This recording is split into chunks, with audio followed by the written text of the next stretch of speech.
मैं सबसे पहले धन्यवाद करना चाहूँगा विवेक जी का, योगेंद्र जी का, जिन्होंने मुझे इस कार्यक्रम में आमंत्रित किया, और सारे मंच पर उपस्थित अतिथि और सारे शिक्षक साथियों का। मेरे लिए कविता लिखना नया है। मैं अपना थोड़ा यात्रा बताता हूँ। मेरे पिताजी फ़ौज में थे और मैंने खुद जो पढ़ाई की है वो मर्चेंट नेवी की पढ़ाई की है। पहले 4 साल दुनिया देखी, दुनिया से घूमा, फिर वापस आके यूपीएससी की तैयारी करी और उसमें 2 बार इंटरव्यू दिया। तो वो 3-4 साल में समझ में आया कि जो मेहनत होती है, जो स्ट्रगल होती है, वो क्या होती है। और उस दौरान मेरे हाथ, जब आपकी ज़िंदगी में बहुत कठिन समय चल रहा होता है, उस समय कविता आप तक पहुंचती है और उस कविता का मतलब समझ में आने लगता है। तो मेरे हाथ सबसे पहले जॉन इलिया जी की एक पंक्ति लगी, जिसमें वो कहते हैं कि तुम जब आओगी तो खोया हुआ पाओगे मुझे, तुम जो आओगी तो खोया हुआ पाओगे मुझे, मेरे ख्यालों में ख्वाबों के सिवा कुछ भी नहीं, मेरे कमरे को सजाने की तमन्ना है तुम्हें, मेरे कमरे में किताबों के सिवा कुछ भी नहीं, मेरे कमरे में किताबों के सिवा कुछ भी नहीं। बहुत बढ़िया। और ये वो वक्त था जब जहन बटा हुआ था। एक तरफ पढ़ाई कर रहे थे जहाँ पे हम इतिहास, संविधान, समाज शास्त्र सब पढ़ते हैं, फिलॉसफी पढ़ते हैं, और जब लौट के आता था घर, हरियाणा में मेरा घर है, पलवल ज़िले में, तो लौट के आता था तो घर में जो मेरे आसपास जो घट रहा था उसको जहन में रखते हुए मैंने ये 4 पंक्तियाँ लिखी हैं। स्वागत है भैया, स्वागत। अभी काफ़ी सारी बात हुई। हमारी बहन, छोटी बेटी, इन्होंने भी नारी सशक्तिकरण की बात की। अभय जी ने भी उस पर एक बहुत ज़रूरी पंक्ति बताई कि कितना नारी सशक्तिकरण ज़रूरी है। मेरा सवाल थोड़ा सा अलग है और मैं सवाल सभी से पूछना चाहूँगा यहाँ पे अपनी पंक्तियों में। वो कहते हैं कि इसका शीर्षक है मर्दानगी, जिसमें कविता का शीर्षक है ये कैसे लड़के बनाए जाते हैं। ये कैसे लड़के बनाए जाते हैं।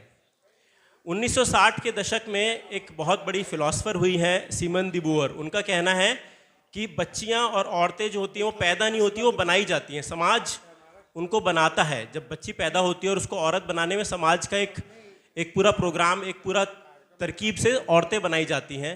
उसी को ध्यान में रखते हुए ये बनाई गई कविता है कि ये कैसे लड़के बनाए जाते हैं। ये कैसे लड़के बनाए जाते हैं जो अपनी ही अपनी गाए जाते हैं, जो बाप के सामने सर झुकाए जाते हैं, जो बहनों को घर से भगाए जाते हैं। ये कैसे लड़के बनाए जाते हैं। ये मेरे परिवार और अपने आसपास जो घट रहा था, हमारे यहाँ का मुझे नहीं पता, हरियाणा में बहुत चलन है कि जब बहन की शादी होती है तो पहले तो उसको दहेज दिया जाता है। उसको दहेज नहीं बोलते हैं, जिसको वो गिफ्ट बोलते हैं, ठीक है। सामान सारा वही आता है, बस उसको गिफ्ट बोलते हैं। और उसका जो हिस्सा है, जो उसकी जायदाद का, वो हिस्सा नहीं दिया जाता है। तो मेरा पहला जो परेशानी मुझे थी, वो अंदर जो मेरा जहन जिसको नहीं समझ पा रहा था, वो ये था कि ये कैसे लड़के बनाए जाते हैं। ये कैसे भाई हैं जो अपनी बहनों को बराबर का हिस्सा नहीं दे पा रहे हैं। और यहाँ पर एक चलन और है, कम से कम मैंने अपने आसपास जो देखा, कि शादी से पहले अगर आप लड़के हैं तो आपके रिश्ते हो सकते हैं, आपके दोस्त हो सकते हैं, आपकी गर्लफ्रेंड हो सकती हैं, वो किसी भी जात धर्म की हो सकती हैं। लेकिन शादी के टाइम पे जब ये सवाल आता है तो बहुत ज़रूरी है कि वो किस जात की लड़की है जिससे आपका लड़का शादी करेगा।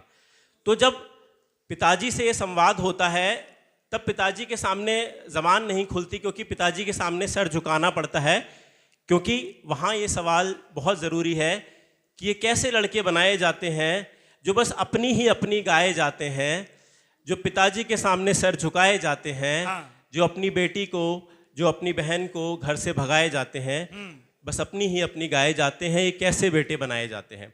आगे बढ़ता हूँ। इसी के सामने अगला जो पैराग्राफ है, उसमें वो कश्मकश है जब एक परिवार में जहाँ पे कभी कभी हिंसा देखने को मिलती है, तो उसको अपनी शब्दों में मैं लिखने की कोशिश करता हूँ। ये कैसे लड़के बनाए जाते हैं जो बेटियों तक को नोच खाए जाते हैं, जो फरेबी करके भी फेरों पे बिठाए जाते हैं, जो बड़ी डिग्रियां लेकर भी दहेज से सजाए जाते हैं, जो अपनी ही अपनी गाए जाते हैं। ये कैसे लड़के बनाए जाते हैं।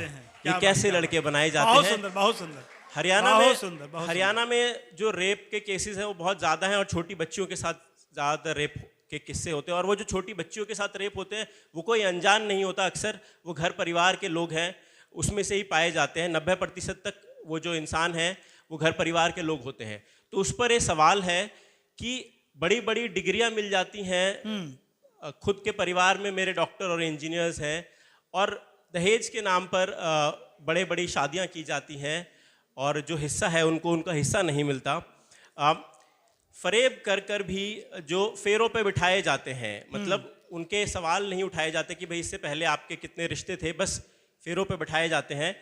अगली पंक्ति पढ़ता हूँ और आपसे जुड़ने की कोशिश करूँगा इसमें कि ये कैसे लड़के बनाए जाते हैं जो लड़का पैदा होने तक नंबर लगाए जाते हैं, जो लड़का पैदा होने तक नंबर लगाए जाते हैं, जो झापड़ मारकर भी दामाद जी कहलाए जाते हैं, जो बीवियों से अपने कच्छे धुलवाए जाते हैं। ये कैसे लड़के बनाए जाते हैं, ये कैसे लड़के बनाए जाते हैं। क्या बात है, क्या बात है, बहुत संवेदनशील। अपने परिवार में जो देखा उसमें ये चीज़ मुझे बहुत चुभती थी कि कैसे किसी समाज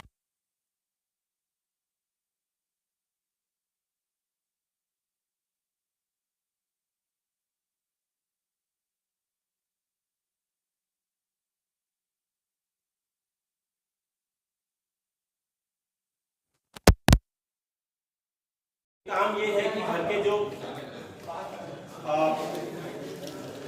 काम है वो बांट दिए गए हैं। और हरियाणा में खास तौर पर जब तक लड़का पैदा नहीं होता है तब तक जो है वंश जो है परिवार बढ़ता रहता है। लड़कियों का 1 नंबर 2 नंबर 3 नंबर, वो परिवार जो है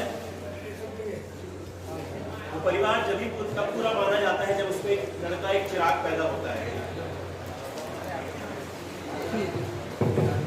जी वापस से आते हैं और अंतिम बात में इस कविता का अंत करूंगा। स्वागत है भैया, स्वागत।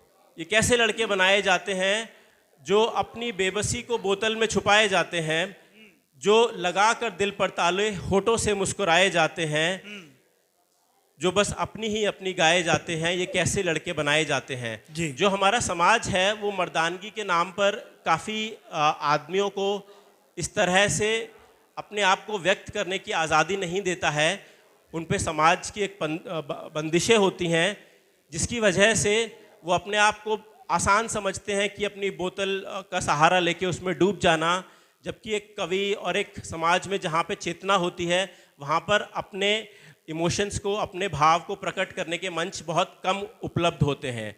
और मैं आखिरी पंक्ति पढ़ता हूँ कि ये कैसे लड़के बनाए जाते हैं जो धर्म के नाम पे खून बहाए जाते हैं, जो जिंदा लाशों की भीड़ में दिखाए जाते हैं। ये कैसे लड़के बनाए जाते हैं जो बस अपनी ही अपनी गाए जाते हैं। बहुत बढ़िया, बहुत बढ़िया, बहुत बढ़िया भाई। आप सब शिक्षक हैं, आप सब के सामने ऐसा होगा कि आप जब क्लास में पढ़ाएंगे तो बच्चों को, खास तौर पर लड़कों को, हमें ज़रूरत है कि नारी सशक्तिकरण के साथ साथ अपने लड़कों को, अपने परिवार में जो छोटे लड़के हैं उनको इस चीज़ के बारे में थोड़ा सा और जानकारी दी जाए कि किस तरह से वो जाति प्रथा, दहेज प्रथा और कैसे वो बराबरी को समझें और अपने परिवार में, अपने जीवन में उसका जो हम शिक्षा चाहते हैं उसको अपने जीवन में उसको सच करके दिखाएं। इसी के साथ मैं आगे लेता हूं। बहुत बहुत शुक्रिया। बहुत बहुत धन्यवाद। बहुत ही सारगर्भित संदेश आपका रहा श्री जी।